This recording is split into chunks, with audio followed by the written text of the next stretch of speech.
Hello, Malcolm here, and welcome to Tuesday Teaching Tips, episode 300, and also part 7 of the series, How to Speak to All Generations with a focus on Gen Z.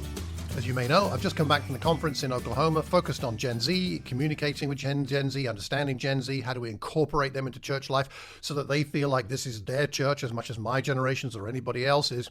Fantastic conference. I really urge you to register and to be able to then watch the recordings, which are being put up afterwards. Tremendous talks, very helpful and vital, I think, to the future of our congregations, because the future of the congregation is less and less up to me these days. It's more and more about the generations younger than mine, which is not only about Gen Z, but Gen Z is our focus at the moment because they are the ones coming up and coming through. So a few thoughts today. And for more context on the things I'm going to share, you might want to watch some of my earlier posts and reports from the conference, but some convictions. And please forgive me because I'm quite jet lagged if they don't make entirely full sense, but never mind. So firstly, my first conviction is this, that I've got to learn the culture of Gen Z, because Gen Z is a different culture, not just a different generation.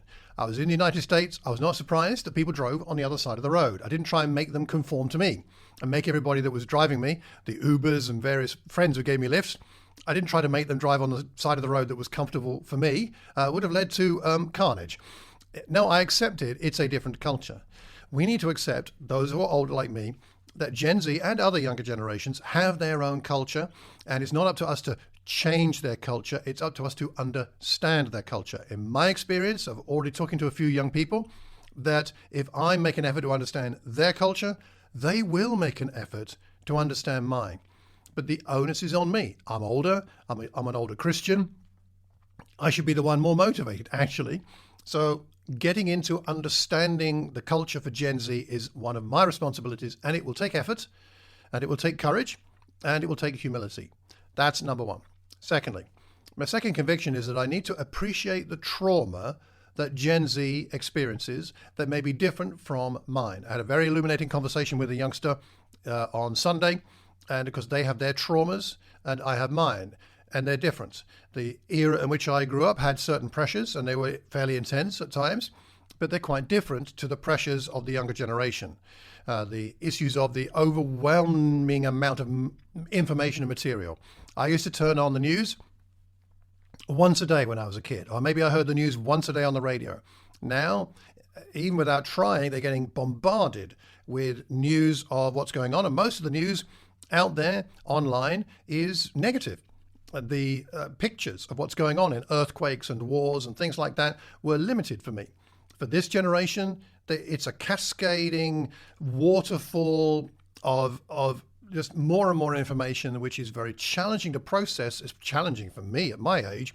What is it like if you're 13, 14, 15, to have that come at you and maybe not have the strength of discipline yet at that point in life to be able to limit things in the way that might be healthy? So I think appreciating the trauma is a second thing, because I believe that this generation are under greater pressure than mine. Third thing, very powerful point was made, I think it was by Nadine Templer, that the Gen Z generation culture, they like Jesus. They think Jesus is interesting and admirable, but they're not that keen on the church generally as an institution. And also, they don't have a love of the scriptures in the same way that perhaps older generations do. Now, it's not to say they don't find their way to fall in love with the scriptures, but it's very much through Jesus. I fell in love with Jesus through the scriptures, I think, basically. Scriptures and hymns. Music and scripture helped me fall in love with Jesus.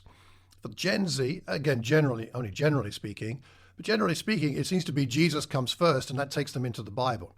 So how do we show them Jesus? Yes, partly through the scriptures, of course. But isn't it also talking about Jesus with them, talking about what he's done for us, what we think of him, how we feel about him, revealing Jesus to that generation? How do we do that? That'll take dialogue with that generation, but bringing Jesus to them seems to be the thing. It's likely that most of Jesus's disciples would have counted as Gen Z if they were living in our day and age. And one of them is found by Philip. It's found by Jesus. Is Philip. He says, "Follow me," and then Philip does that, and then he goes and finds Nathanael, tells him that we found this amazing person. Nathanael's a little skeptical. So what does Philip say? He says, "Come and see." Come and see. Isn't that what we need to do? take a Gen Z person and say, come and see Jesus. That's my third thought. The fourth thought is this. It was a lot made of both from personal experience and sharing, but also from statistics, which were very interesting, about the fact that Gen Z are open to mentoring. They're open to spiritual mentoring and mentoring in many areas of life. Mentoring is not the same thing as being an apprentice. It's not the same thing as being someone who's being trained. There's various flavors to mentoring, but they are open to mentoring. So one of the things I've come back with is to understand mentoring better and engage with Gen Z type people to say, well, would you like mentoring? And if so, what does that mean to you? And how can I help and how can others help with mentoring? So that's something for us to think about in our congregations. How can we get some mentoring going on if it's not already happening? And I think the last thing is how to involve Gen Z in leadership and what kind of leadership. And by leadership, I think what I mean there is allowing them to have influence, significant influence over decisions. Now, if they're very young, of course, it needs to be appropriate to their experience and gifts. But nonetheless, the idea of having some ownership over decisions is very important for anybody who wants to feel part of a church. And so how do we do that where I am in Watford? How do we do that where I am in Thames Valley? How do we do that? How can we involve young people in leadership so they, again, feel like their gifts are valued and that this is their church, not just their parents' church or possibly even their grandparents' church? So those are my, how many is that? Is that 5? Learn the culture, appreciate the trauma, bring Jesus to them, get spiritual mentoring going on and involve them in leadership. So a handful of decisions right there for me to work on.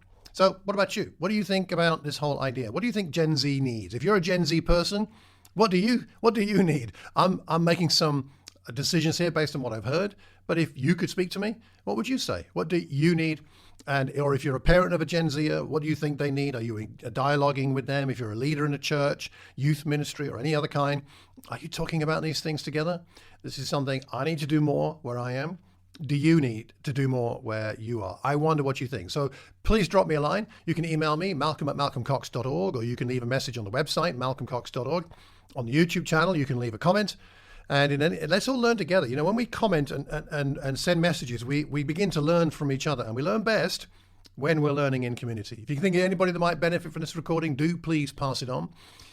And I just want to thank you. Thanks for watching. Thanks for helping me with this, with your prayers, if nothing else. And let's reach out to that generation. And Gen Z people, reach out to my generation. Let's work together. We need each other, don't we?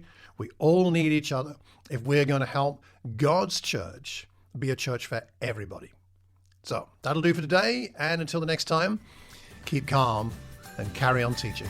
Take care and God bless.